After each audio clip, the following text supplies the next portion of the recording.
Hay un instante exacto en la vida de una madre en el que deja de ser solamente madre y empieza a ser testigo. Para mí, ese instante llegó con un paraguas negro de mango curvo, una tarde de domingo en que la lluvia de Salamanca caía tan fina que no parecía nada hasta que el abrigo entero quedaba empapado sin que uno se diera cuenta. Tenía 77 años esa tarde, viuda desde hacía 6, y todavía no sabía que estaba a punto de escuchar una frase que cambiaría para siempre la manera en que miraría a mi propio hijo. No sabía que esa misma noche, a las 2 de la madrugada, el teléfono iba a sonar con una voz que apenas podía respirar, pidiéndome que mirara dentro de un mango de paraguas antes de que mi hijo llegara a casa. Me llamo Vicenta Olmedo Arnaiz. Vivo en un segundo piso de la calle Zamora, número 31, en un apartamento que mi marido y yo compramos hace más de 40 años, cuando todavía se podía pagar algo así con paciencia y sin pedir nada a nadie. Desde que él murió, hace 6 inviernos, mi vida tiene un ritmo que no admite discusión. A las 7 de la mañana, sin falta, el café. Antes de las 8, riego las violetas que tengo en el balcón, porque mi madre decía que una violeta marchita en casa de una mujer viva es una falta de respeto a la vida misma.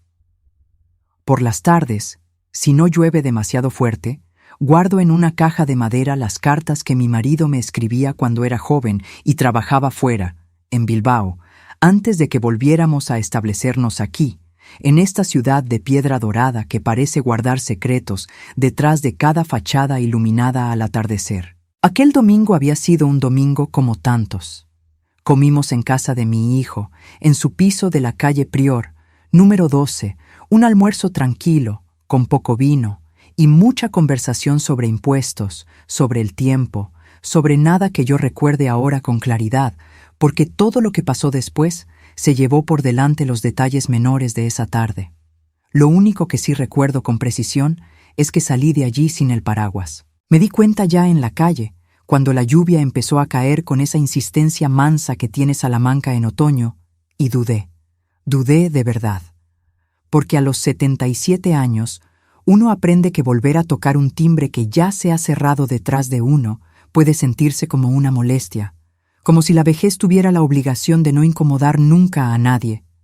Pero el paraguas era de mi marido. Mango curvo, tela negra, una de las pocas cosas suyas que todavía usaba todos los días, y no estaba dispuesta a dejarlo perdido en un cabecero de ninguna casa, ni siquiera en la de mi propio hijo. Antes de seguir, quiero pedirles algo, porque sé que muchos de ustedes están empezando a escuchar esta historia justo ahora, y me gustaría saber quién está del otro lado de esta voz mía.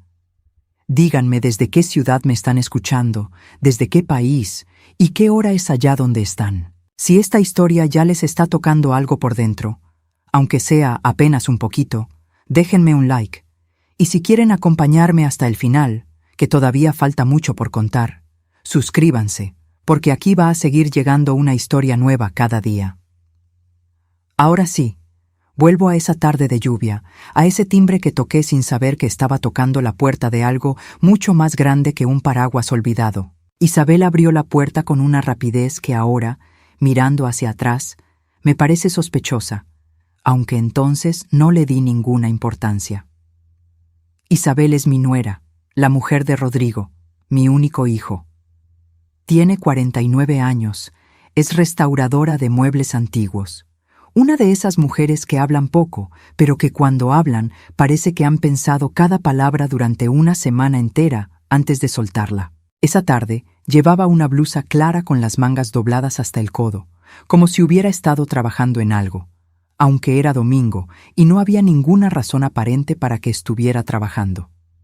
Tenía puesta una sonrisa que, ahora lo sé, era una sonrisa preparada de antemano, una de esas sonrisas que uno se pone como quien se pone un abrigo antes de salir al frío. La casa olía a cera de madera, a café que ya se había quedado frío en alguna taza olvidada y a ropa recién planchada.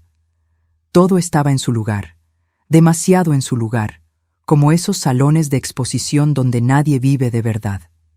Entré, fui directamente al perchero junto a la puerta, y allí estaba mi paraguas, apoyado contra la pared como si hubiera estado esperándome. Lo agradecí. Le dije a Isabel que disculpara la molestia de volver, y en ese momento, justo cuando me daba media vuelta para marcharme, ella me abrazó. No fue un abrazo de despedida normal. Fue un abrazo largo, fuerte, demasiado fuerte para una mujer que normalmente apenas roza la mejilla de uno al saludar. Sentí sus brazos apretando mi espalda con una fuerza que dolía un poco, como si estuviera intentando meter una frase entera dentro de mis huesos, como si las palabras no le bastaran y necesitara que el cuerpo dijera lo que la boca todavía no se atrevía a soltar del todo. Cuando se separó, me miró directamente a los ojos, sin parpadear, y me dijo, muy bajito, casi sin que se moviera el aire entre nosotras: si algo me pasa, no creas lo que él va a contar. No tuve tiempo de responder nada. Ni siquiera tuve tiempo de procesar del todo lo que había escuchado, porque en ese mismo instante apareció Rodrigo al fondo del pasillo, preguntando si todo estaba bien, con ese tono suyo, correcto, tranquilo, el tono de un hombre que siempre sabe exactamente qué decir y cuándo decirlo. Isabel sonrió de nuevo, esa misma sonrisa preparada, y dijo que sí, que todo estaba perfectamente, que solamente me estaba despidiendo. Yo sonreí también, porque eso es lo que hacemos las madres cuando no entendemos algo, pero tampoco queremos ser quienes rompan la calma de una tarde de domingo. Me despedí de los dos, bajé las escaleras con el paraguas todavía cerrado en la mano y salí a la calle, donde la lluvia me recibió como si llevara horas esperándome. Caminé hacia mi casa por la calle Toro, esa calle que de noche, con la lluvia cayendo sobre el empedrado, parece sacada de otro siglo, con las fachadas doradas brillando bajo las luces de los cafés y las librerías cerradas detrás de sus escaparates oscuros. Caminé despacio, no porque tuviera prisa por mojarme menos, sino porque la frase de Isabel se había quedado dando vueltas dentro de mi cabeza, con una insistencia que no me dejaba pensar en nada más. Si algo me pasa, no creas lo que él va a contar. La repetí en silencio, una y otra vez, intentando encontrarle un sentido inofensivo, una explicación pequeña, doméstica, sin importancia. Quizás se refería a una broma entre ellos.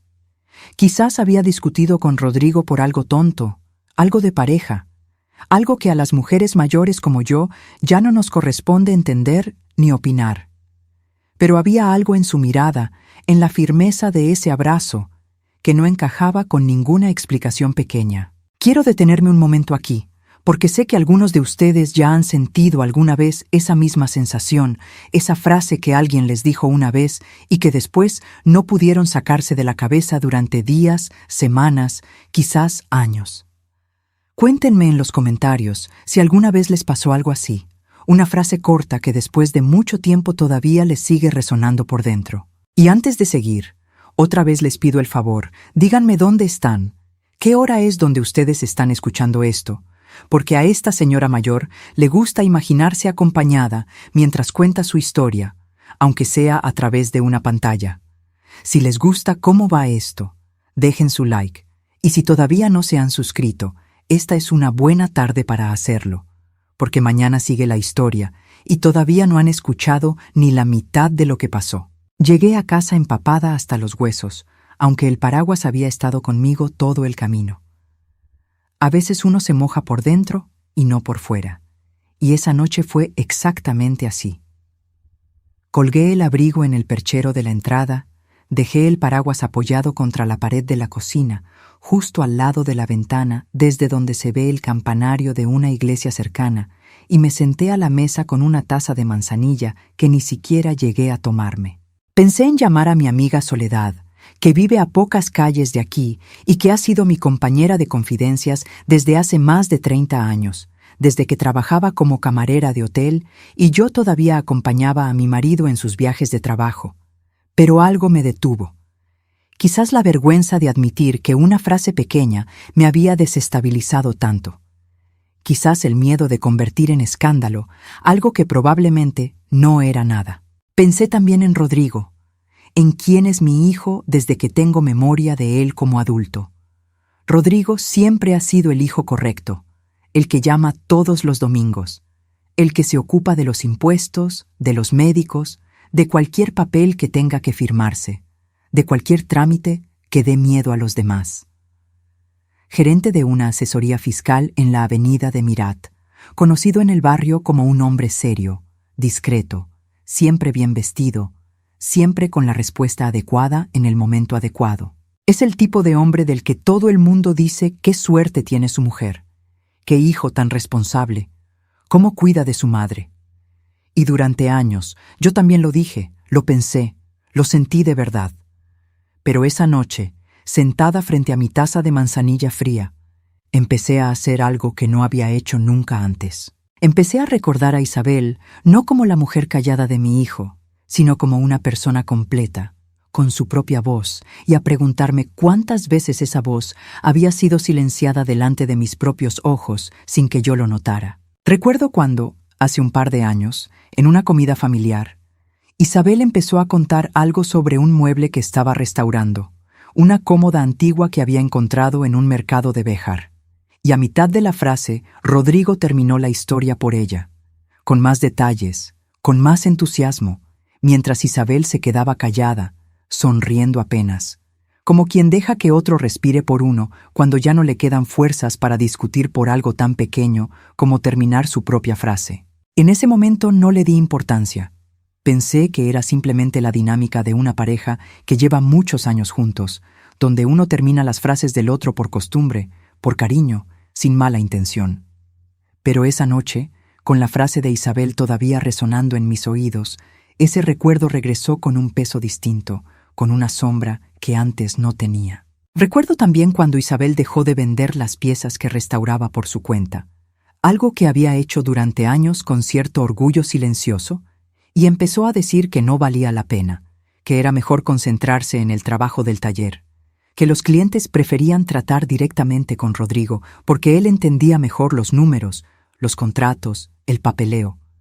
En su momento, eso también me pareció razonable. Rodrigo entiende de papeles, de números, de leyes, es su trabajo.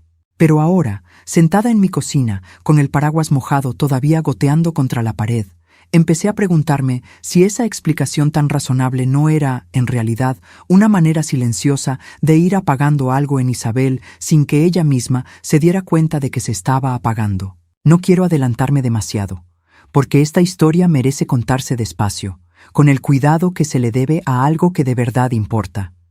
Pero antes de seguir, déjenme pedirles otra vez su compañía. Si están viendo esto de noche, díganme qué hora es allá donde están, porque yo también estoy contando esto de noche, con la lluvia todavía golpeando suavecito la ventana de mi cocina. Comenten si alguna vez sintieron que alguien cercano a ustedes, sin gritos, sin peleas, sin nada que pudiera señalarse con el dedo, se fue apagando poco a poco delante de todos sin que nadie lo notara a tiempo. Denle like a este video si la historia los está atrapando. Compartan con alguien que crean que necesita escuchar algo así. Y suscríbanse, porque mañana sigo contando. Y lo que viene después de esa noche de lluvia todavía no se lo he contado a nadie completo, ni siquiera a Soledad. Me quedé sentada en esa cocina durante mucho más tiempo del que admito normalmente. El reloj de pared, el mismo que mi marido compró en un mercadillo hace 30 años y que nunca quise cambiar aunque atrasa un poco, marcaba ya pasada la medianoche cuando finalmente decidí irme a la cama, aunque sabía que no iba a dormir bien. Dejé el paraguas exactamente donde estaba, apoyado contra la pared junto a la ventana, todavía con gotas de lluvia resbalando despacio por la tela negra hasta formar un pequeño charco en el suelo de baldosas. Me metí en la cama, apagué la luz, y me quedé mirando el techo durante un rato que no sé medir con precisión, repitiendo en mi cabeza esa frase: si algo me pasa, no creas lo que él va a contar, intentando convencerme de que era una exageración mía, de que a los 77 años una empieza a ver fantasmas donde antes solamente había sombras comunes. El teléfono sonó a las 2 de la madrugada. No hay un sonido más violento en mitad de la noche que el timbre de un teléfono fijo en una casa vacía. Me incorporé de golpe, con el corazón saltándome en el pecho como si quisiera escaparse antes que yo, y caminé descalza hasta la sala, donde tengo el teléfono sobre una mesita junto a una foto de mi marido el día de nuestra boda. Descolgué con manos que ya empezaban a temblar, sin saber todavía por qué, como si el cuerpo supiera algo que la mente todavía no había alcanzado a entender. Era la voz de Isabel. Hablaba muy bajo, casi sin aire, como alguien que ha estado corriendo o que ha estado llorando en silencio durante mucho rato y todavía no logra recuperar el ritmo normal de la respiración. No me dio ningún saludo, ninguna explicación, ninguna disculpa por la hora. Solamente me dijo, con una voz que todavía recuerdo exacta, palabra por palabra, como si la hubiera grabado dentro de mí para siempre: mire dentro del mango antes de que Rodrigo llegue. Y colgó. Me quedé de pie en mitad de la sala, en pijama, descalza sobre el suelo frío, con el teléfono todavía en la mano y el corazón golpeándome tan fuerte que podía escucharlo en mis propios oídos. Miré hacia la cocina, hacia ese paraguas negro apoyado contra la pared, ese objeto tan ordinario, tan de todos los días, que de repente, bajo la luz tenue del pasillo, ya no parecía un simple paraguas olvidado un domingo de lluvia. Parecía, por primera vez, algo que guardaba dentro de sí una verdad demasiado grande para una mujer de 77 años sola en su casa a las 2 de la madrugada. No me moví durante varios segundos. El reloj de pared seguía marcando el tiempo con esa lentitud cruel que tienen los relojes viejos en las noches importantes. Pensé en llamar a Rodrigo. Pensé en llamar a Soledad. Pensé en fingir que no había escuchado bien, que era una broma, un malentendido, el cansancio de una mujer mayor que ya no distingue bien entre los sueños y las llamadas de verdad. Pero ninguna de esas opciones me convencía, porque en el fondo, mucho más adentro de lo que quería admitir, ya sabía que esa noche, con ese paraguas esperándome en la cocina, mi vida y la de mi familia estaban a punto de cambiar para siempre. Caminé despacio hacia la cocina.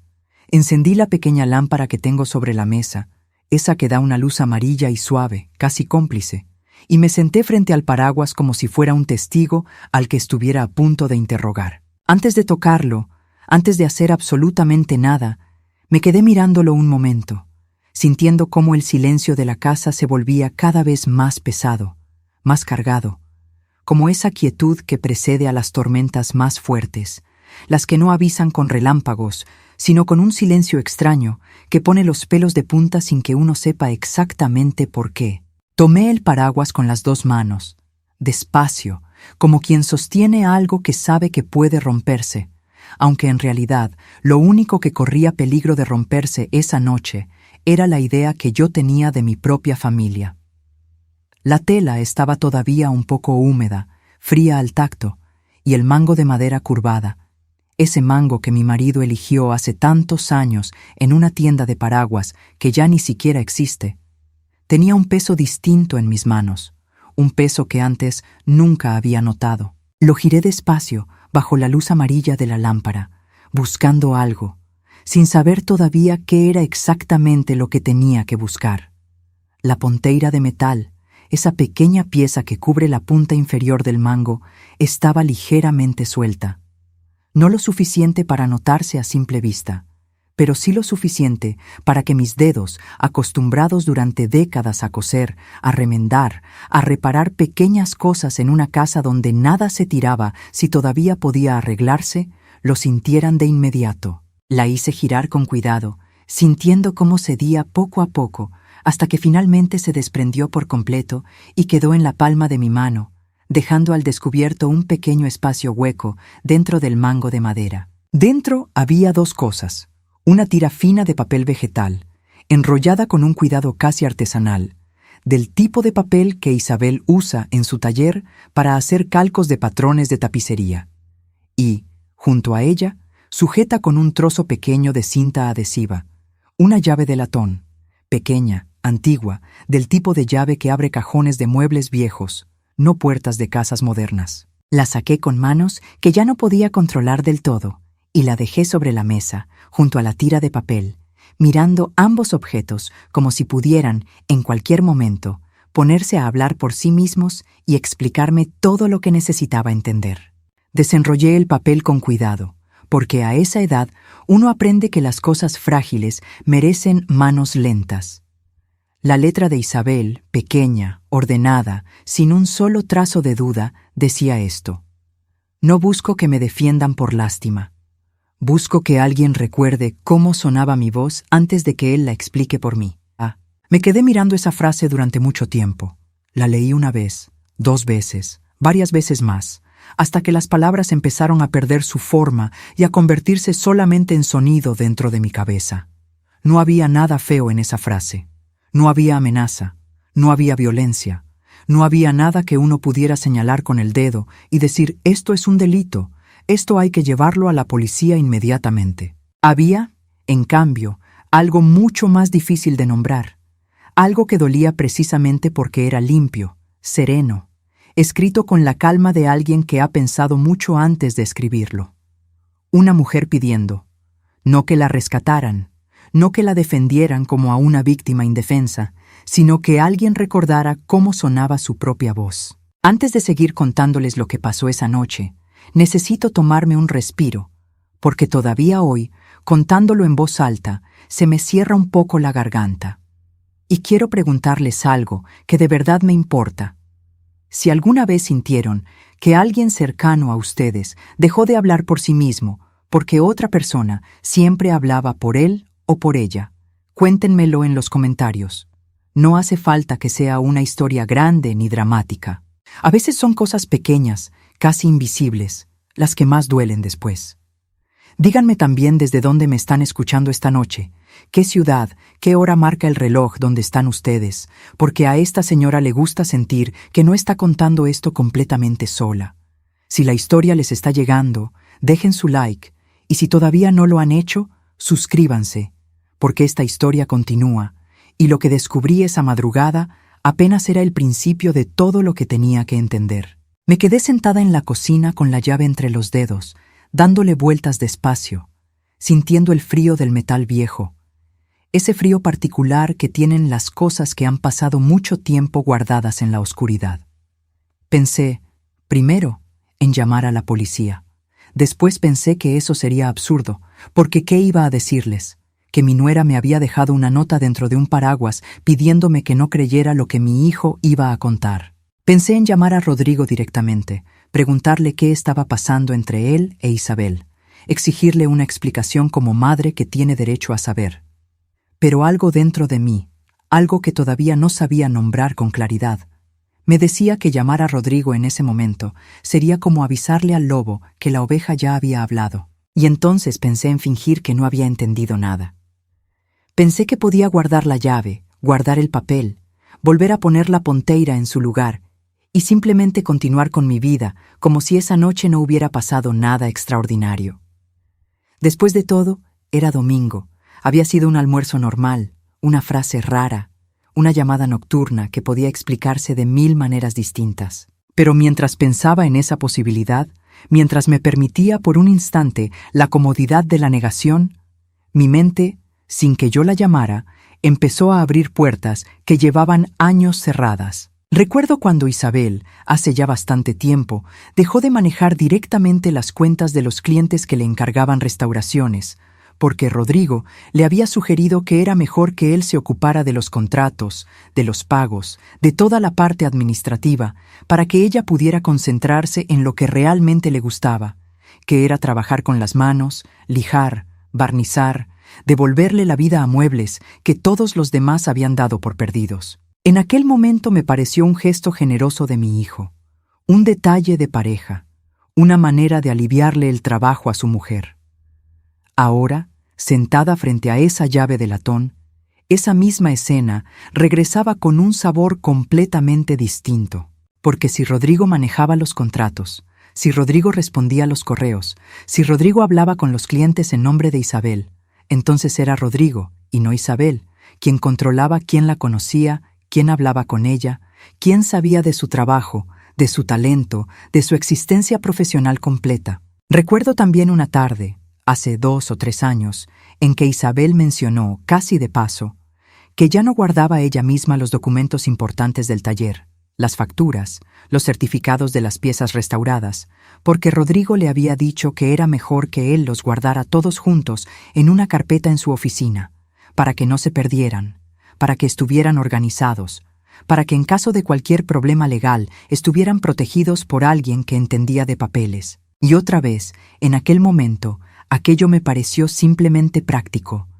Rodrigo es gerente de una asesoría fiscal, entiende de papeles mejor que cualquiera de nosotros. Pero esa noche, con la lluvia ya detenida afuera y el silencio de la madrugada pesando sobre toda la casa, empecé a entender que guardar los papeles de alguien no es solamente organizar.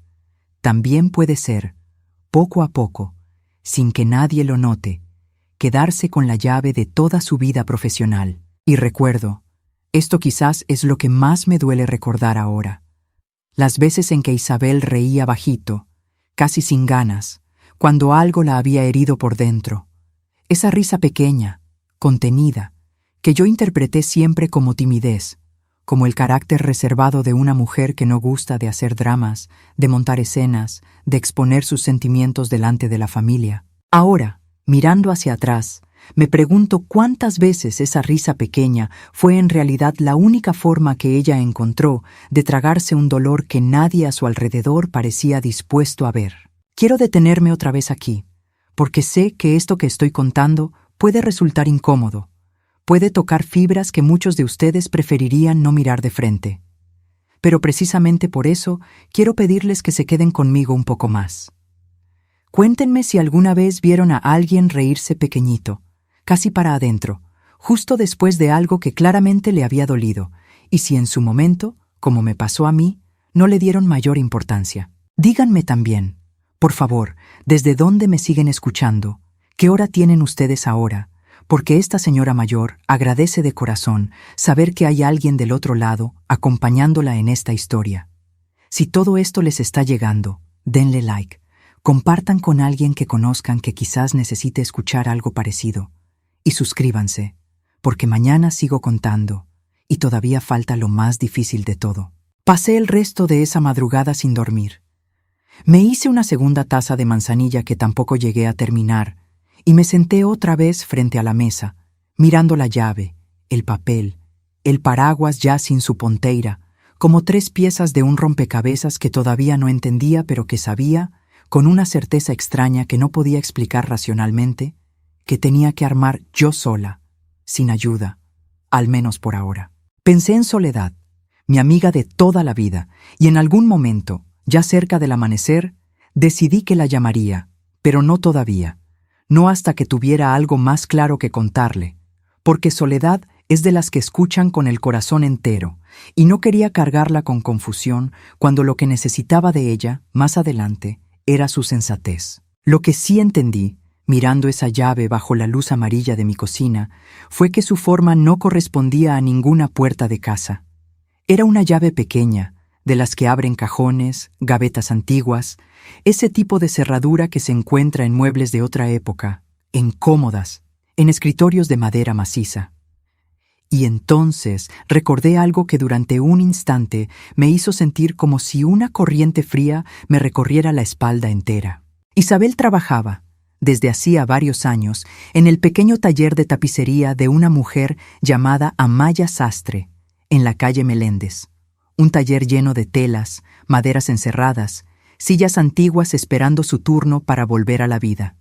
Si esa llave abría algo, lo más probable es que ese algo estuviera precisamente ahí, entre los muebles que Isabel restauraba con sus propias manos, lejos de los ojos de Rodrigo, lejos de cualquier carpeta organizada en una oficina de asesoría fiscal. No quiero adelantarme más de lo necesario, porque esta historia se merece contarse con calma, sin atropellar los momentos que todavía faltan.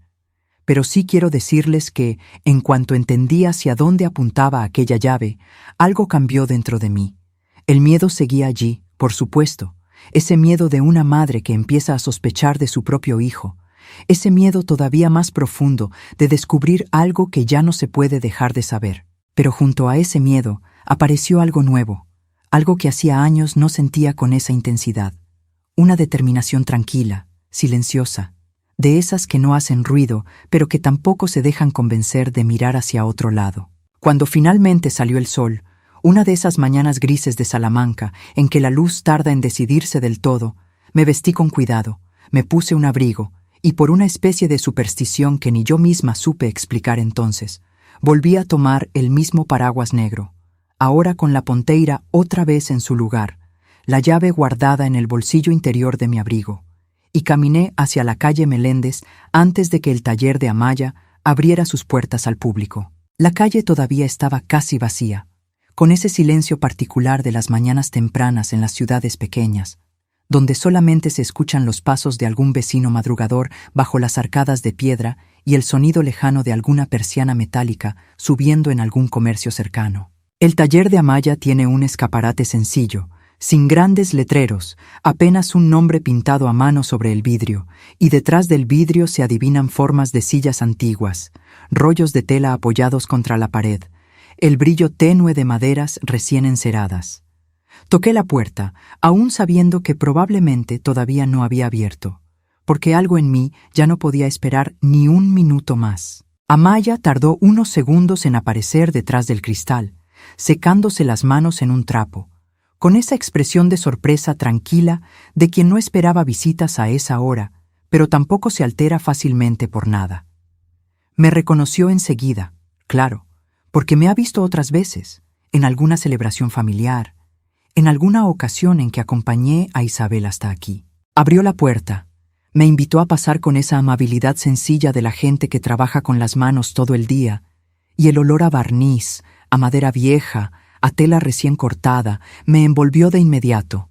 Un olor que, no sé por qué, en aquel momento me dio una sensación extraña de consuelo, como si ese taller guardara, entre tantos muebles rotos, esperando ser arreglados, también un poco de esperanza para las cosas que en la vida también necesitan repararse. Le dije a Amaya, sin mucho preámbulo, porque a esa hora de la mañana y con esa noche en blanco a mis espaldas ya no me quedaban fuerzas para rodeos, que Isabel me había dejado una llave, y que esa llave parecía abrir algún cajón, algún mueble, y que necesitaba saber si ella sabía de qué se trataba. Vi cómo el rostro de Amaya cambiaba, cómo algo se ensombrecía detrás de sus ojos, no de sorpresa, sino de una especie de reconocimiento callado, como quien ha estado esperando, sin saberlo del todo, que este momento llegara tarde o temprano. Antes de contarles lo que Amaya me dijo, y lo que encontramos después entre los muebles de ese taller, necesito parar aquí un momento, porque esta historia todavía tiene mucho camino por recorrer, y no quiero adelantarme a algo que merece ser contado con calma, sin prisas. Si han llegado hasta aquí conmigo, de verdad les agradezco la compañía, porque contar esto en voz alta, aunque sea a través de una pantalla, me ayuda a sentir que no llevo este peso completamente sola. Cuéntenme en los comentarios qué creen ustedes que vamos a encontrar dentro de ese mueble. Díganme también desde dónde me están escuchando y qué hora es allá donde están, porque quiero imaginarme acompañada mientras sigo contando. Si esta historia los está atrapando, denle like, compártanla con alguien que crean que la necesita escuchar y suscríbanse, porque mañana continúa la historia, y lo que Amaya me mostró aquella mañana en su taller fue apenas el principio de una verdad que ninguno de nosotros, ni siquiera yo, estaba completamente preparada para enfrentar. Amaya se quedó en silencio un instante, mirándome con esa expresión de quien sopesa si decir lo que sabe o quedarse calladita un poco más, como había hecho probablemente durante meses, quizás años. Después suspiró, dejó el trapo sobre el mostrador y me dijo que sí, que sabía exactamente qué abría esa llave y que llevaba tiempo esperando, sin atreverse a confesarlo del todo ni a sí misma, que alguien de la familia de Isabel viniera algún día a preguntarle. Me llevó hasta el fondo del taller, entre rollos de tela enrollados como troncos de árbol, sillas con el asiento desnudo esperando tapizado nuevo, y el aire cargado de ese olor a barniz y madera vieja que ya empezaba a sentir como algo familiar, casi reconfortante, en medio de toda aquella incertidumbre. Al fondo, contra la pared, había una cómoda de nogal, oscura, con vetas profundas que brillaban suavemente bajo la luz de una lámpara colgante, una pieza que se notaba a simple vista que había recibido un cuidado distinto al de los demás muebles del taller, un cuidado casi devoto. Amaya me explicó que esa cómoda era de Isabel, no del taller, que la había traído ella misma hacía un par de años, diciendo que la estaba restaurando para una clienta particular, aunque nunca llegó ningún nombre de clienta, ningún plazo de entrega, ninguna factura asociada. Con el tiempo, Amaya entendió que esa cómoda no era un trabajo más, sino algo distinto, un lugar, quizás el único lugar que Isabel consideraba completamente suyo, fuera del alcance de cualquier otra mirada. Antes de que les cuente lo que encontramos dentro de esa cómoda, necesito tomarme un segundo, porque todavía hoy, contándolo, se me acelera un poco el pulso. Quiero preguntarles algo. ¿Alguna vez tuvieron un lugar propio, pequeño, quizás un cajón, una caja, un rincón de la casa donde guardaban algo que nadie más sabía que existía? Cuéntenmelo en los comentarios, porque creo que todos, en algún momento de la vida, hemos necesitado un espacio así, un espacio que nadie pudiera explicarnos ni administrarnos por nosotros. Díganme también desde dónde me están escuchando esta noche, qué hora tienen donde están, porque a esta señora le gusta saber que hay compañía del otro lado de la pantalla mientras cuenta algo que todavía le pesa en el pecho. Si la historia los está atrapando, denle like, y si no se han suscrito, este es un buen momento, porque mañana sigo, y lo que encontramos en esa cómoda cambió por completo la manera en que yo entendía a mi propio hijo. La llave entró perfecta en la cerradura del segundo cajón, ese giro suave y certero que solamente tienen las llaves que de verdad pertenecen a la cerradura que abren. El cajón se deslizó con un sonido de madera vieja, ese quejido suave que tienen los muebles antiguos cuando llevan tiempo sin abrirse, y dentro, ordenados con la misma precisión silenciosa con la que Isabel hace todo en su vida, había varios documentos, una carpeta delgada de cartón y un cuaderno pequeño de tapa azul oscura, gastado en las esquinas. Amaya se apartó un paso, dándome el espacio para que fuera yo quien tocara primero aquellos papeles, y yo, con las manos todavía temblando un poco, los fui sacando uno por uno. Lo primero que encontré fueron copias de contratos de venta, varios de ellos correspondientes a piezas que reconocí, mesas, sillas, un aparador que recordaba haber visto en una foto que Isabel me había mostrado con orgullo hacía un par de años. En cada contrato aparecía el nombre de Isabel como restauradora, como autora del trabajo, pero al final, en la línea destinada a la persona de contacto para cualquier consulta posterior, aparecía siempre el nombre de Rodrigo, con su número de teléfono de la oficina, con su firma. Después encontré mensajes impresos, correos electrónicos de clientes adultos, hombres y mujeres que habían escrito preguntando específicamente por Isabel, por su trabajo, por la posibilidad de encargarle alguna restauración particular, elogiando su talento, su delicadeza con la madera antigua. Y debajo de cada uno de esos mensajes, las respuestas, firmadas siempre por Rodrigo, agradeciendo el interés, explicando que él se encargaba de coordinar la agenda de su esposa, que cualquier trato se haría a través de él, que Isabel estaba completamente dedicada al trabajo y no disponía de tiempo para atender consultas directamente. Encontré también una lista, escrita a mano por Rodrigo.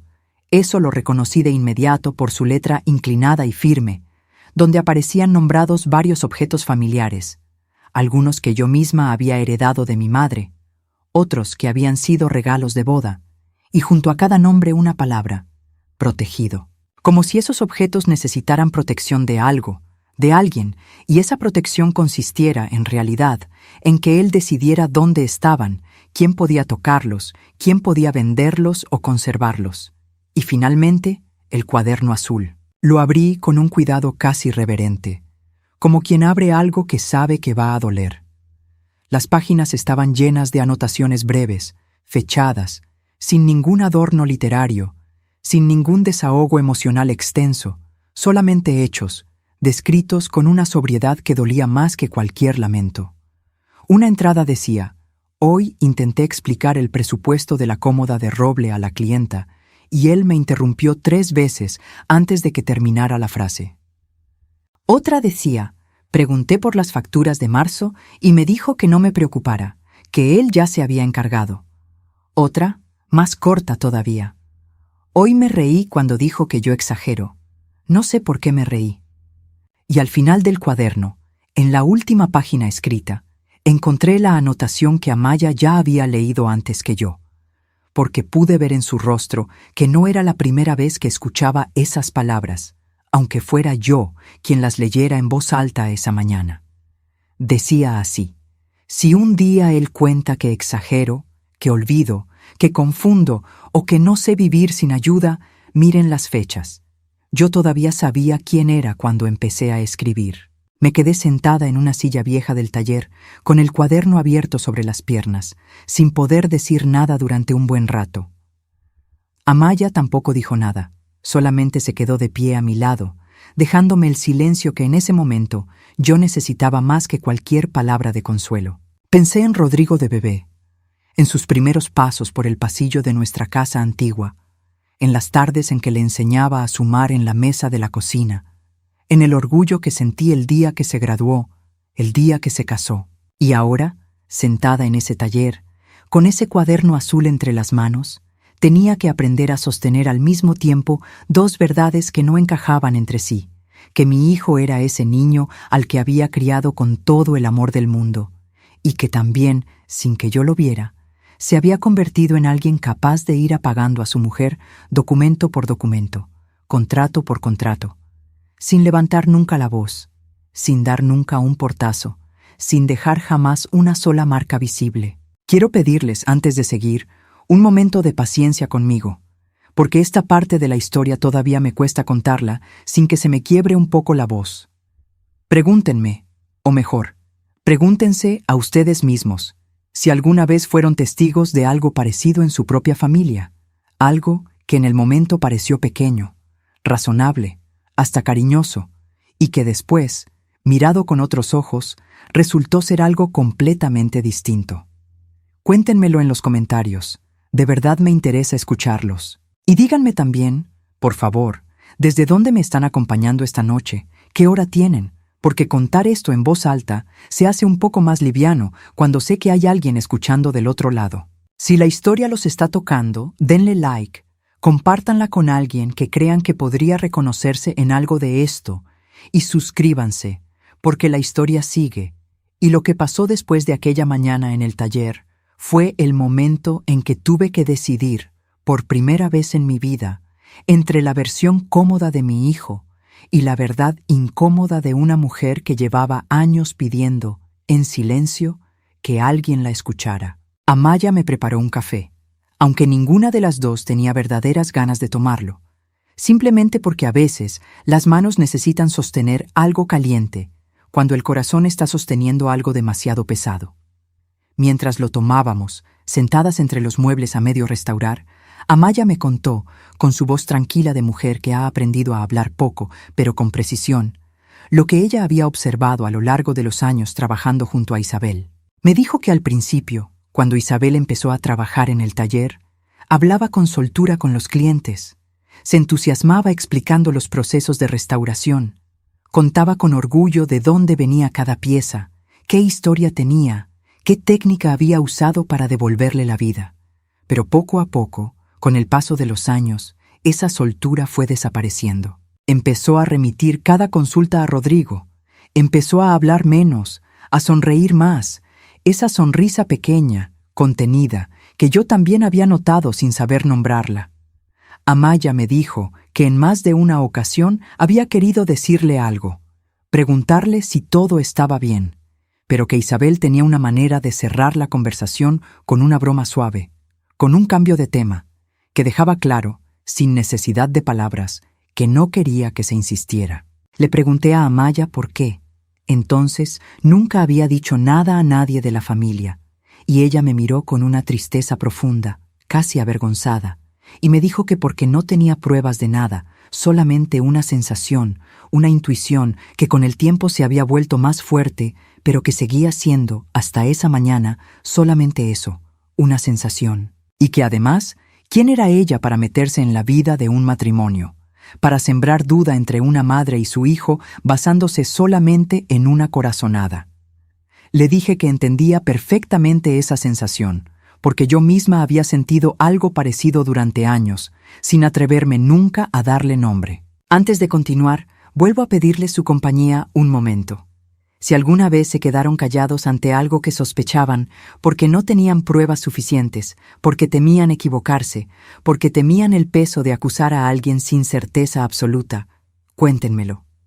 Es una de las situaciones más difíciles que existen, y creo que muchos de ustedes la conocen de cerca. Díganme también desde qué ciudad me están escuchando hoy y qué hora tienen en su reloj, porque esta historia se cuenta mejor sabiendo que hay alguien del otro lado, en algún rincón del mundo, acompañándome mientras la recuerdo. Si les gusta cómo va esto, dejen su like, compartan este video con alguien a quien crean que le puede hacer bien escucharlo y suscríbanse, porque la historia sigue, y todavía falta contarles cómo intenté, por primera vez, hablar con mi propio hijo sobre todo lo que había descubierto. Volví a casa esa tarde con el cuaderno azul guardado en mi bolso, junto a la llave y la tira de papel vegetal, sintiendo el peso de todo aquello como si llevara piedras dentro del bolso en lugar de papeles.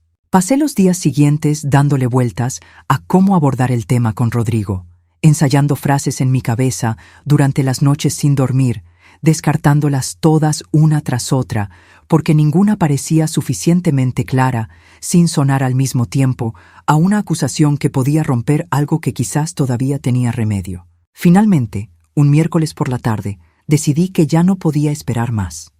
Lo llamé y le pregunté si podía pasar por su oficina antes de que cerrara. Le dije que necesitaba hablar con él de algo importante, sin darle más detalles. Cuando llegué, lo encontré terminando de ordenar unos papeles sobre su escritorio, con esa eficiencia tranquila que siempre ha tenido, esa manera suya de moverse por el mundo como alguien a quien nada se le escapa de las manos. Me senté frente a él, saqué el cuaderno azul de mi bolso y lo puse sobre la mesa, sin decir nada al principio, dejando que él mismo lo viera, que reconociera de qué se trataba antes de que yo tuviera que explicar absolutamente nada.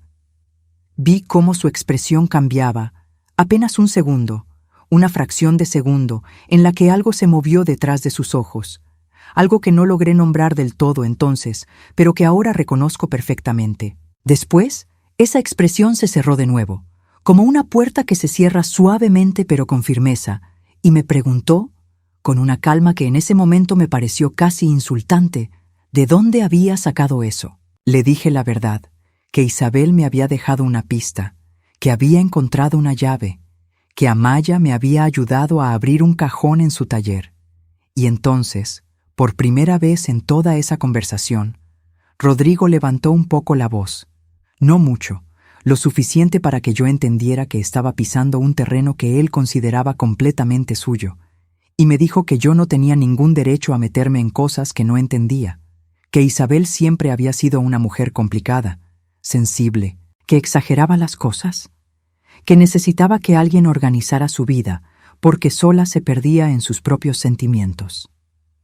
Le pregunté, con la voz más firme que pude encontrar dentro de mí en ese momento, ¿qué quería decir exactamente con eso de que Isabel se perdía en sus propios sentimientos? Y él, en lugar de responder directamente, empezó a contarme anécdotas, pequeñas historias sueltas, momentos en los que, según él, Isabel había exagerado algo, había confundido fechas, había malinterpretado situaciones simples. Cada anécdota, contada con ese tono razonable y tranquilo que Rodrigo siempre ha tenido, sonaba perfectamente creíble, perfectamente inocente. Y fue exactamente en ese momento, escuchándolo construir, frase por frase, una versión de Isabel como una mujer confusa, frágil, necesitada de guía, que entendí con total claridad lo que el cuaderno azul había estado describiendo todo ese tiempo. Quiero parar aquí un momento, porque esta parte de la conversación con mi hijo todavía me cuesta mucho recordarla. Pregúntense si alguna vez escucharon a alguien construir, con mucha calma, con mucha razón aparente, una versión de otra persona como alguien confundido, exagerado, poco confiable, justo cuando esa persona empezaba a decir algo incómodo. Cuéntenme si reconocen ese patrón en alguna historia cercana a ustedes. Y díganme, por favor, ¿desde dónde me siguen escuchando esta noche? ¿Qué hora tienen donde están? Porque a esta señora todavía le cuesta un poco contar esta parte sin sentir que necesita compañía mientras lo hace. Si la historia lo sigue atrapando, denle like, y si todavía no se han suscrito, este es el momento, porque lo que pasó después de esa conversación con Rodrigo cambió por completo la relación entre nosotros, y todavía falta mucho que contar. Salí de aquella oficina con el cuaderno azul otra vez en mi bolso, sintiendo algo que no había sentido nunca antes con respecto a mi propio hijo, una mezcla extraña de amor y de alarma, como cuando uno mira a alguien muy querido y de repente nota, por primera vez, un gesto, una sombra, algo que siempre estuvo ahí pero que uno había decidido, sin saberlo, no mirar directamente. Caminé de vuelta a casa por la calle Toro, bajo un cielo gris que amenazaba lluvia otra vez, y pensé que probablemente Rodrigo, en algún momento de esa misma tarde, llamaría a Isabel. Le diría que yo había encontrado el cuaderno, y que a partir de ese momento, todo lo que viniera después sería mucho más difícil, mucho más delicado, que cualquier cosa que hubiera enfrentado hasta entonces en mi vida. No me equivoqué. Esa misma noche, Isabel me llamó desde un número que no reconocí, probablemente un teléfono prestado, y me dijo, con la voz quebrada pero todavía firme en lo esencial, que sabía que Rodrigo se había enterado, que las cosas en casa se habían puesto tensas, que él le había dicho que yo estaba interfiriendo en cosas que no me correspondían, que había insinuado, delante de ella, que quizás yo ya no estaba pensando con la claridad de antes, que la edad a veces juega esas malas pasadas. Le pregunté si estaba bien, si necesitaba algo, y ella me dijo, con una entereza que me dejó sin palabras, que estaba bien, que esto era exactamente lo que esperaba que pasara, que Rodrigo siempre había manejado los conflictos de la misma manera, desviando la atención hacia cualquier otra persona antes que mirar lo que él mismo había hecho. Le pregunté entonces, directamente, por qué nunca me había dicho nada antes, por qué había esperado tanto tiempo, por qué había elegido un paraguas y una llave escondida en lugar de simplemente sentarse conmigo a hablar. Y su respuesta, esa noche, fue una de las cosas más sabias y más tristes que he escuchado en mi vida. Me dijo que durante años intentó hablar, de maneras pequeñas, indirectas, esperando que alguien notara, que alguien preguntara, que alguien le diera el espacio para decir lo que no se atrevía a decir de frente.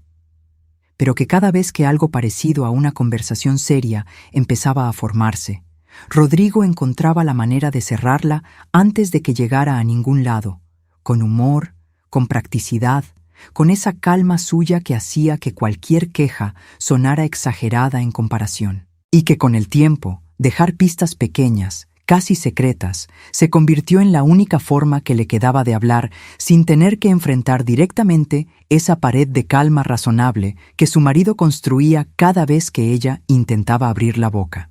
Antes de seguir, necesito tomarme un respiro, porque esta parte de la historia me toca un lugar muy profundo, y quiero compartir algo con ustedes desde ese lugar. Si alguna vez sintieron que no podían hablar directamente con alguien, porque cada intento de conversación terminaba cerrado antes de empezar, cuéntenmelo en los comentarios, porque creo que es una de las experiencias más solitarias que existen, y muchas veces ni siquiera tiene nombre hasta que alguien más la describe en voz alta. Díganme también desde dónde me están escuchando esta noche, y qué hora tienen donde están, porque quiero imaginarme acompañada mientras sigo contando algo que todavía me cuesta. Si la historia los está tocando, denle like, compártanla con alguien que ustedes crean que necesita escucharla, y suscríbanse porque todavía falta camino por recorrer, y lo que pasó en las semanas siguientes a esa llamada fue de las cosas más difíciles que he tenido que vivir como madre. Las semanas que siguieron fueron extrañas, pesadas, llenas de un silencio incómodo entre Rodrigo y yo. Dejó de llamarme los domingos con la regularidad de siempre. Cuando nos veíamos en alguna comida familiar obligada, el ambiente se sentía tenso, lleno de frases medidas, de miradas que evitaban encontrarse directamente. En una de esas comidas, frente a toda la familia, Rodrigo mencionó, como quien no quiere la cosa, que últimamente le preocupaba un poco mi memoria, que había notado que repetía historias, que confundía fechas, y vi cómo algunos parientes asentían suavemente, sin mala intención, simplemente aceptando lo que él decía porque venía de él, porque siempre ha sido la voz razonable de la familia. Sentí, por primera vez en mi vida, lo que debe sentirse al ser descrita por otra persona delante de quienes te conocen. sin que tengas la oportunidad de defenderte sin parecer, precisamente, la persona confundida que están describiendo. Si yo protestaba con demasiada fuerza, parecería exactamente lo que Rodrigo insinuaba. Si me quedaba callada, esa misma sugerencia quedaba flotando en el aire, sin contradicción, como una verdad aceptada por omisión. Entendí, en ese instante, con una claridad dolorosa, una parte pequeña pero real de lo que Isabel debía haber sentido durante años. Ese lugar imposible donde cualquier reacción parece confirmar la historia que el otro ya ha contado sobre ti. Quiero detenerme aquí un momento, porque este es uno de los puntos más importantes de toda esta historia para mí.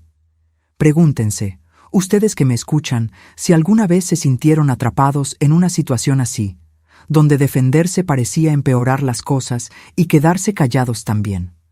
Cuéntenme su experiencia en los comentarios, de verdad me gustaría leerlos. Y díganme, por favor, ¿desde qué rincón del mundo me acompañan esta noche?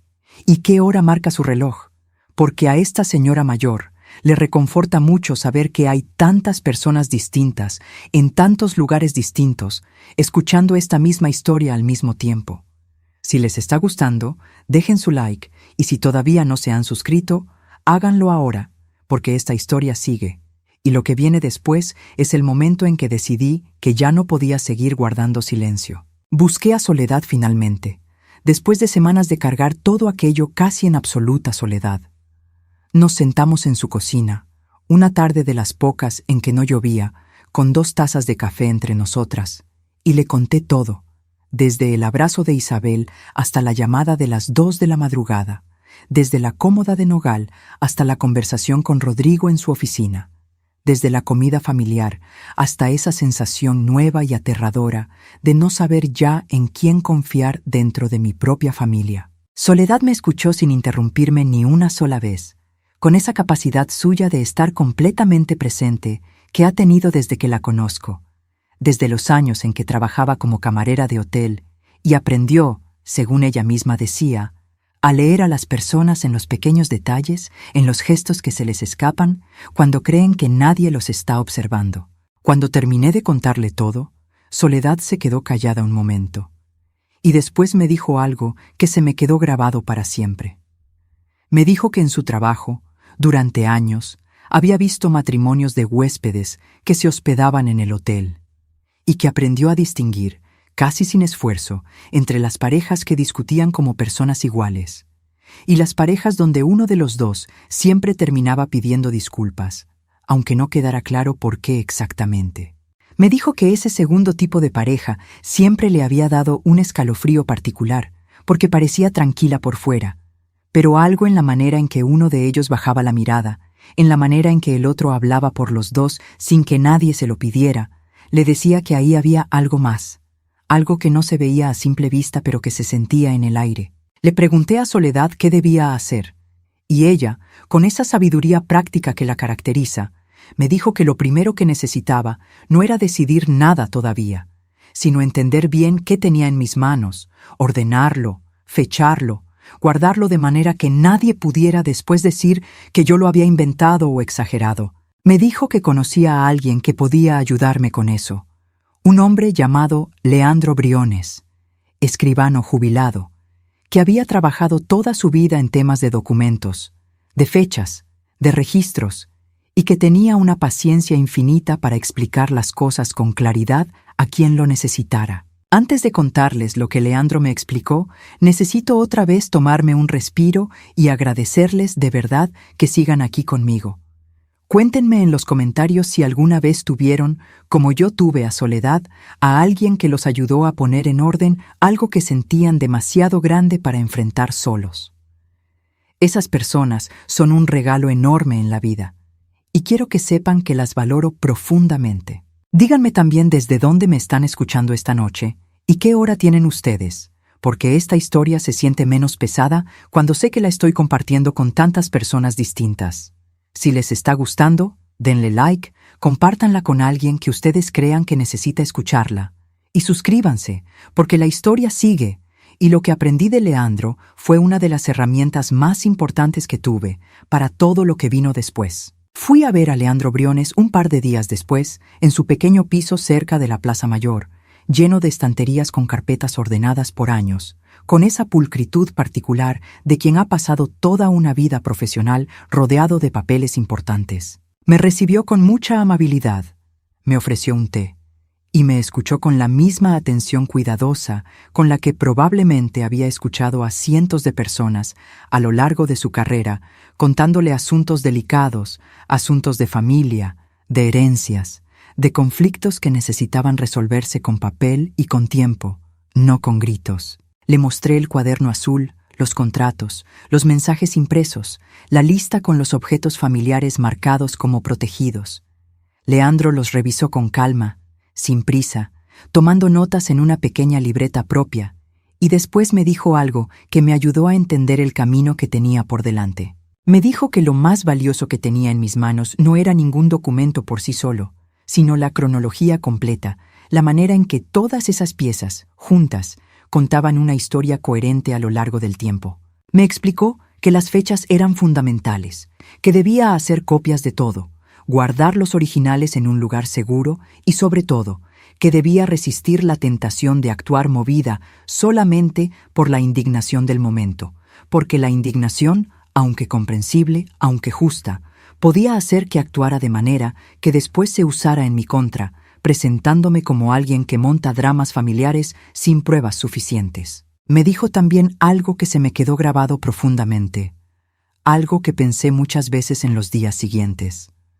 Me dijo que en su larga experiencia, las historias de manipulación dentro de las familias casi nunca se sostienen en un solo hecho grande y evidente, sino en una acumulación de pequeños hechos, cada uno explicable por separado, que solamente cobran su verdadero peso cuando se los mira juntos, ordenados, uno después del otro. Y que mi tarea, en ese momento, no era convencer a nadie todavía de nada, sino simplemente asegurarme de que esa cronología quedara preservada, intacta, disponible para el momento en que fuera necesario mostrarla. Antes de continuar, quiero parar un momento más, porque siento que esta parte de la historia, este consejo de Leandro, es algo que muchos de ustedes podrían necesitar guardar para sí mismos, no solamente para esta historia, sino para su propia vida.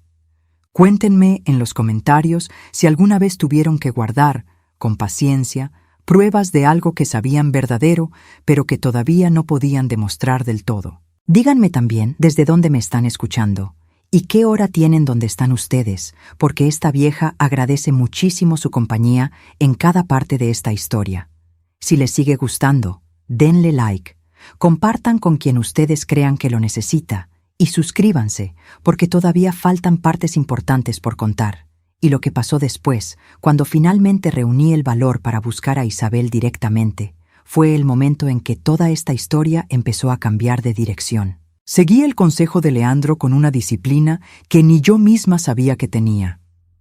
Hice copias de cada documento, las guardé en una carpeta nueva que escondí, no por desconfianza de nadie en particular, sino por simple prudencia, en el fondo del armario donde guardo las cartas de mi marido, ese lugar que para mí siempre ha representado lo más privado y lo más sagrado de mi vida. Fechaba cada conversación importante en un pequeño cuaderno propio, anotando quién había dicho qué, en qué contexto, sin añadir interpretaciones, solamente los hechos, tal como Leandro me había recomendado. Mientras tanto, mi relación con Rodrigo se volvía cada vez más fría, más distante. Las llamadas de los domingos desaparecieron por completo. En su lugar, recibí, en un par de ocasiones, mensajes breves donde me pedía, con una cortesía que sonaba cada vez más forzada, que no me involucrara en asuntos que no me correspondían, que confiara en que él sabía manejar su matrimonio mejor que cualquier persona desde fuera.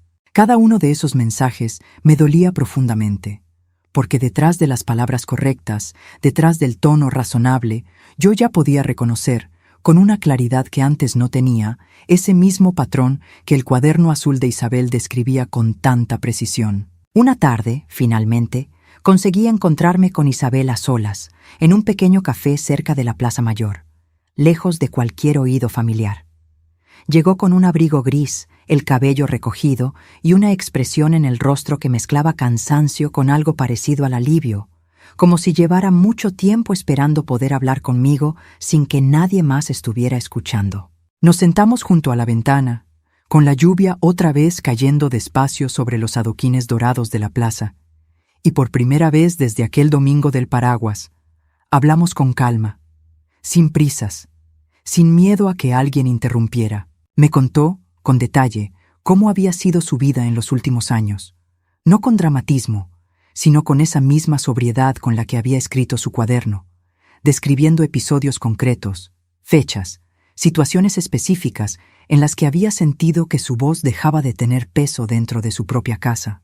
Me dijo que no buscaba destruir a Rodrigo, que ni siquiera estaba completamente segura de qué quería que pasara con su matrimonio, pero que necesitaba, antes que nada, recuperar algo que sentía que había perdido poco a poco, sin darse cuenta del todo, hasta que un día se miró al espejo y no reconoció del todo a la mujer que la devolvía la mirada. Quiero detenerme aquí, en este punto exacto de la historia, porque siento que esta conversación con Isabel fue, de muchas maneras, el verdadero principio de todo lo que vino después.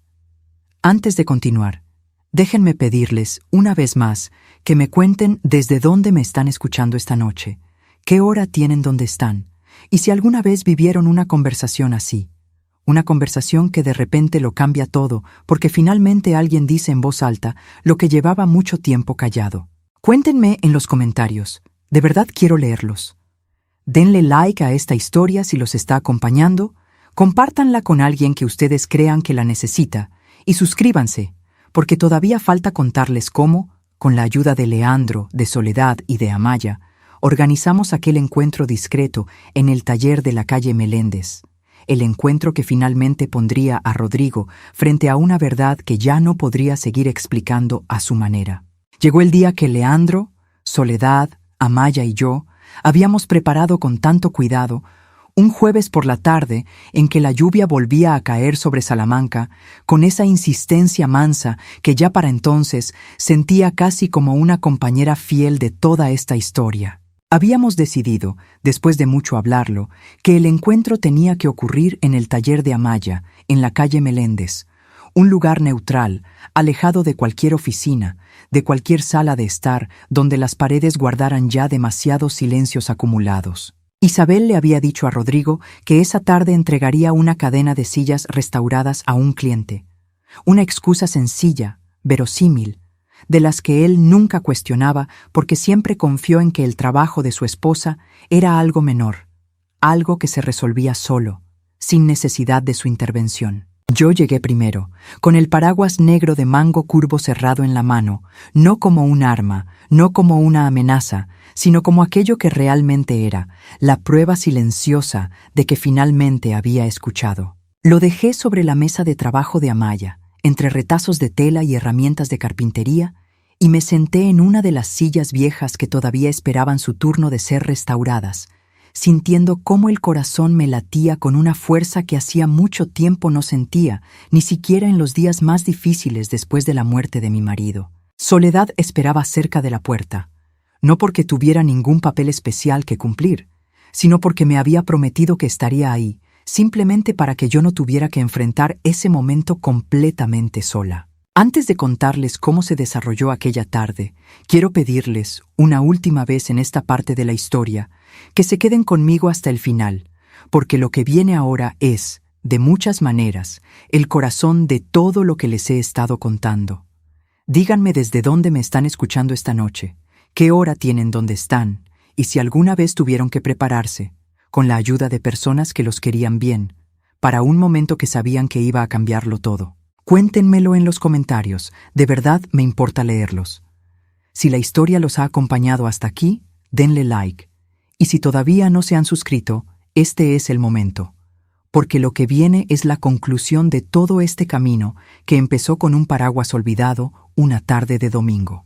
Isabel llegó poco después, con su casaco gris, el cabello recogido, y al entrar y ver el paraguas sobre la mesa de trabajo, se detuvo un instante en la puerta, como si necesitara un segundo para entender que finalmente había llegado el momento que tanto había esperado y al mismo tiempo tanto había temido. Sus ojos se encontraron con los míos, y en esa mirada no había ni sorpresa ni alivio puro, sino algo más complicado, algo parecido al reconocimiento silencioso de dos personas que han recorrido, cada una por su lado, el mismo camino hasta llegar al mismo punto.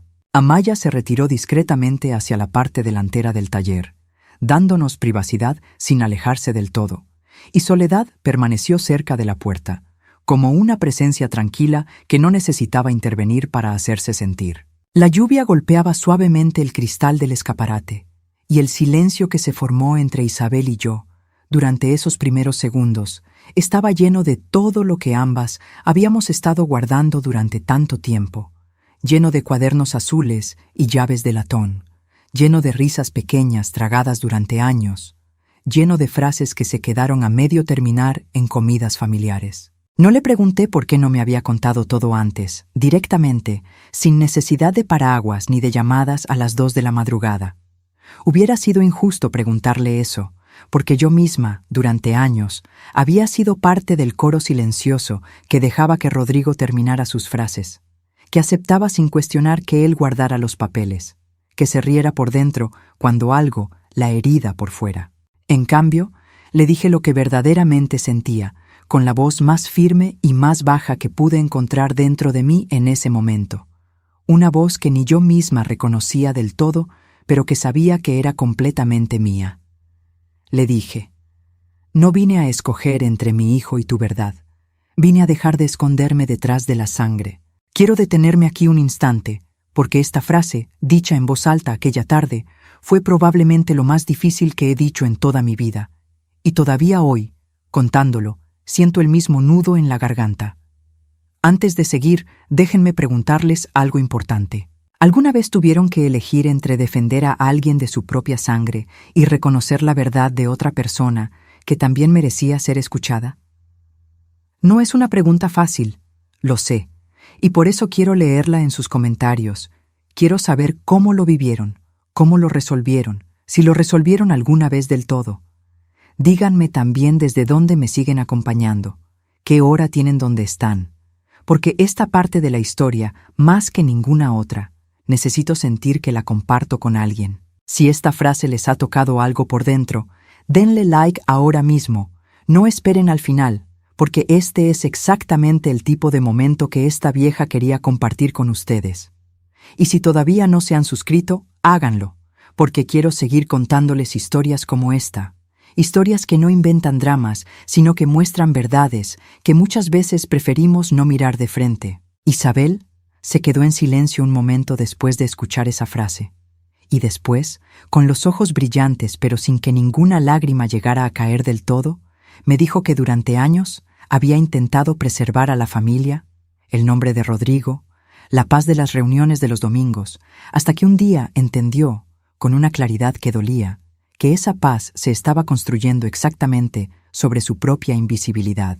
Me dijo que no quería venganza, que no buscaba destruir nada, que solamente necesitaba que alguien, aunque fuera una sola persona dentro de aquella familia, viera con claridad lo que había estado pasando, y que yo, esa tarde, con ese paraguas sobre la mesa, le estaba dando exactamente eso. No hubo gritos en aquel taller. No hubo acusaciones lanzadas con violencia. No hubo ningún gesto dramático que pudiera convertirse en escándalo. Hubo, en cambio, una conversación lenta, dolorosa, hecha de pausas largas y de frases pensadas con cuidado. De esas conversaciones que dejan agotado el cuerpo entero, aunque nadie haya levantado la voz ni un solo instante. Hablamos de lo que significaba protección, de cómo a veces, sin mala intención consciente, alguien puede convencerse de que está cuidando a otra persona cuando en realidad está decidiendo por ella, hablando por ella, organizando su vida hasta dejarla sin espacio propio donde respirar. Rodrigo se enteró del encuentro algunos días después, no porque nosotras quisiéramos ocultárselo para siempre, sino porque Isabel, con esa entereza que tanto admiré aquella tarde, decidió contárselo ella misma, sin intermediarios, sin que nadie más hablara en su nombre por primera vez en mucho tiempo. Me imagino, aunque no estuve presente en esa conversación entre ellos, que debió ser difícil, que probablemente Rodrigo intentó, una vez más, explicar las cosas de una manera razonable, suavizar lo que Isabel decía, atribuirlo otra vez a confusión, a exageración. Pero algo había cambiado ya de manera irreversible, porque ahora existían fechas, documentos, una cronología completa que ya no dependía solamente de la memoria de una sola persona contra la palabra tranquila de otra. Antes de seguir contándoles cómo se acomodaron las cosas en las semanas y meses siguientes, quiero hacer una pausa más, porque sé que algunos de ustedes están esperando saber qué pasó exactamente con Rodrigo, qué consecuencias enfrentó, y quiero contárselo con la misma honestidad con la que les he contado todo lo demás. Cuéntenme en los comentarios qué creen ustedes que debería pasar en una situación así, cuando no hay un delito que se pueda llevar directamente ante un juez, pero sí hay un daño profundo, silencioso, sostenido durante años. Díganme desde dónde me están escuchando, qué hora tienen ustedes, y si les sigue gustando esta historia, denle like, compártanla con alguien que ustedes crean que la necesita escuchar, y suscríbanse, porque ya estamos llegando al final de este camino, pero todavía falta lo más importante por contar. Han pasado ya varios meses desde aquella tarde en el taller, y quiero contarles, con la misma sinceridad de siempre, cómo se han ido acomodando las cosas, porque esta no es una historia de finales perfectos, ni de castigos espectaculares, ni de reconciliaciones fáciles que cierran todo con un lazo bonito. Es más bien una historia de ajustes lentos, de verdades que se asientan poco a poco, de relaciones que se reconfiguran sin romperse del todo, pero sin volver nunca a ser exactamente lo que eran antes. Isabel inició, con la ayuda de Amaya, una retomada completa de su vida profesional. Registró formalmente cada una de las piezas que restaura, recuperó el contacto directo con sus clientes, sin intermediarios, sin que nadie respondiera en su nombre correos que le pertenecían solamente a ella. Separó sus documentos profesionales de cualquier carpeta que no estuviera bajo su propio control, y junto a Amaya creó una pequeña línea de muebles restaurados que llamaron Madera Clara, un nombre que Isabel eligió ella misma, y que según me confesó una tarde, mientras lijábamos juntas el brazo de una silla antigua, representaba exactamente lo que había estado buscando todo ese tiempo. Claridad, no como ausencia de sombras, sino como la posibilidad de ver con precisión lo que realmente está pasando, sin que nadie más lo explique por una. Quiero detenerme aquí un instante para compartir con ustedes algo que aprendí viendo crecer ese pequeño proyecto de Isabel y Amaya. A veces la sanación no llega en forma de gran victoria, de aplausos, de justicia espectacular. Llega en forma de un nombre elegido con cuidado, de un correo respondido directamente sin que nadie intervenga, de una factura firmada con la propia letra de quien hizo el trabajo. Cuéntenme en los comentarios si alguna vez encontraron sanación en algo pequeño así, en un gesto cotidiano que para otros podría parecer insignificante, pero que para ustedes significó recuperar algo importante. Díganme también desde dónde me siguen acompañando esta noche. ¿Qué hora tienen donde están? Porque ya casi llegamos al final de esta historia y quiero que sepan que cada uno de sus comentarios, cada ciudad que mencionan, cada hora que comparten conmigo, hace que esta vieja se sienta menos sola contando todo esto. Denle like si la historia los sigue tocando. Compártanla con quien crean que la necesita. Y suscríbanse, porque mañana llega una historia nueva, y siempre hay algo verdadero esperando ser contado. Con Rodrigo, las cosas son más complicadas, y no voy a pretender delante de ustedes que encontré una manera limpia y satisfactoria de resolver lo que pasó entre nosotros como madre e hijo. Seguimos hablando, nos vemos en algunas ocasiones familiares, pero algo cambió de manera permanente en la forma en que nos relacionamos. Ya no acepto, como antes, cualquier versión de los hechos que él me presente sin cuestionarla.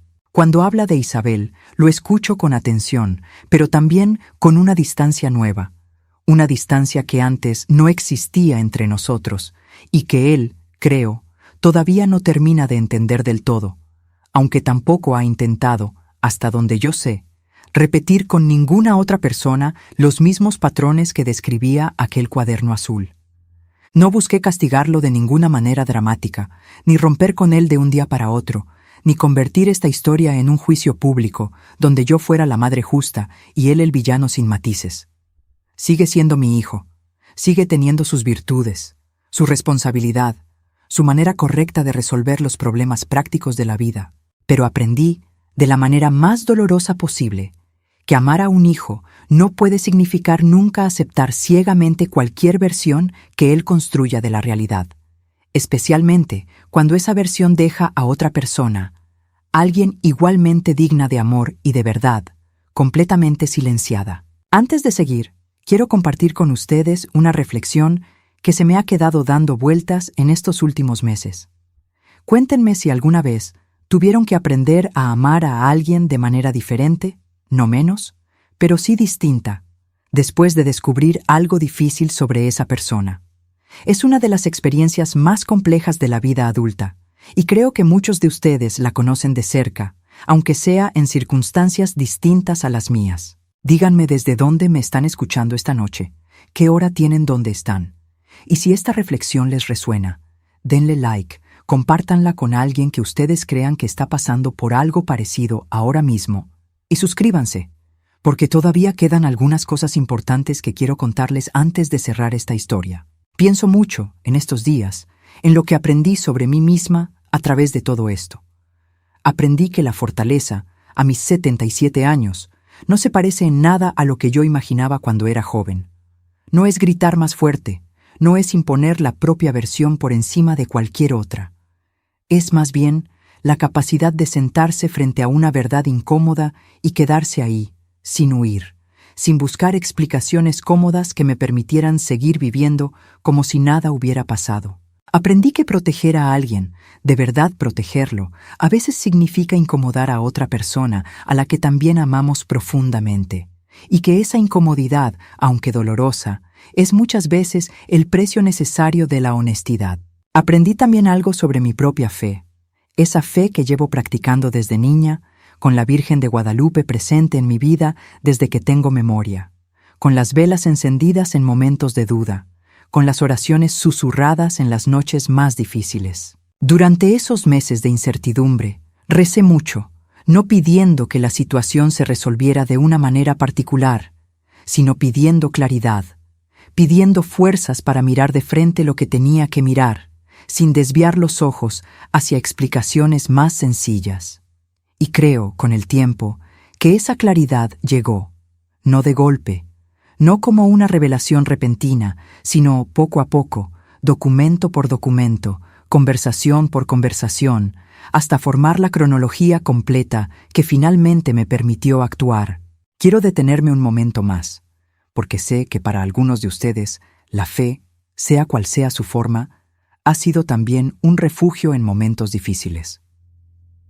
Cuéntenme en los comentarios cómo encontraron claridad ustedes mismos en alguna situación complicada de su vida, que los ayudó a ver con más precisión lo que necesitaban ver. Díganme desde dónde me están escuchando esta noche, qué hora tienen donde están, porque ya falta poco para que termine de contarles esta historia. Y quiero que sepan que su compañía, a lo largo de todas estas partes, ha significado mucho para esta señora mayor.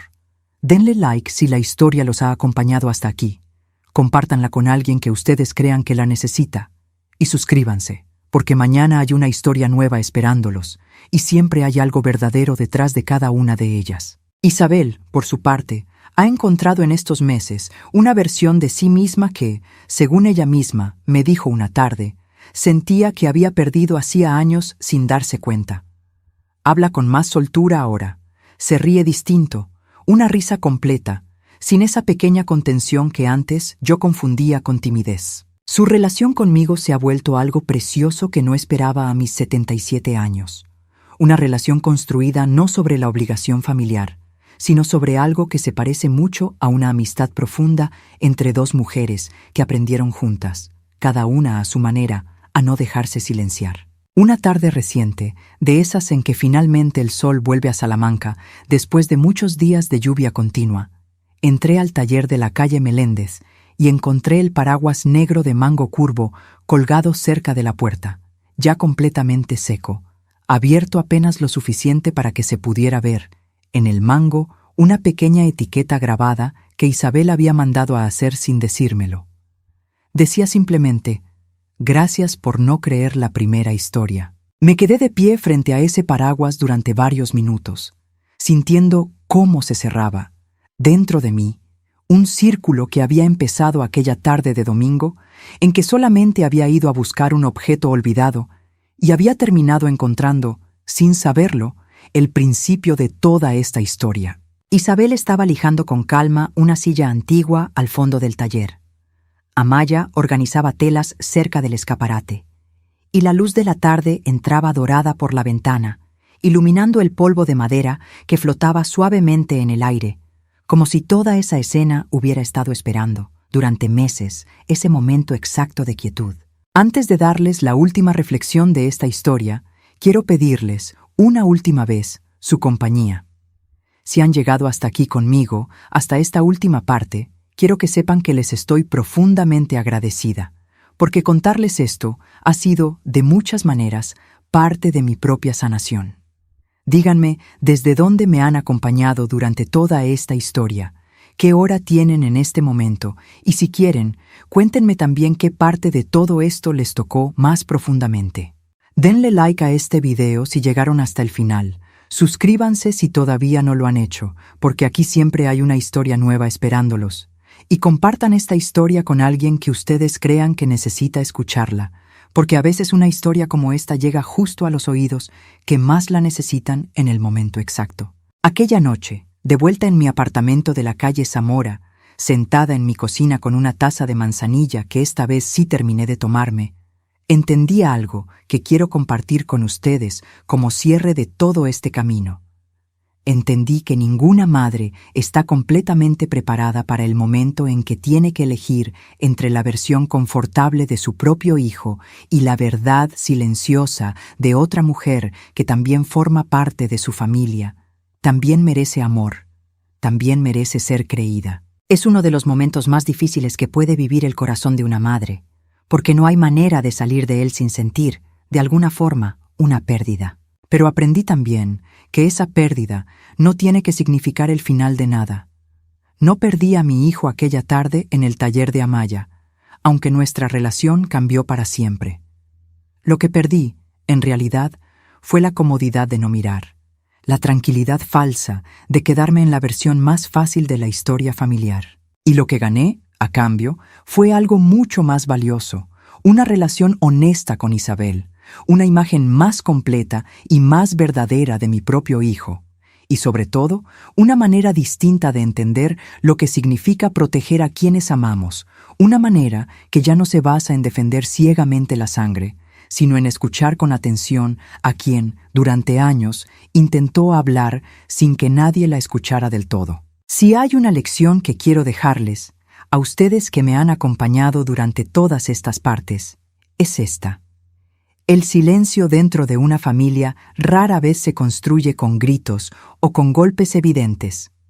Se construye, casi siempre, con pequeñas costumbres aceptadas, con frases terminadas por otra persona, con papeles guardados por alguien que dice estar protegiendo, con risas pequeñas que esconden heridas más grandes. Y la manera de romper ese silencio no siempre requiere valentía espectacular, ni confrontaciones violentas, ni decisiones tomadas de un día para otro.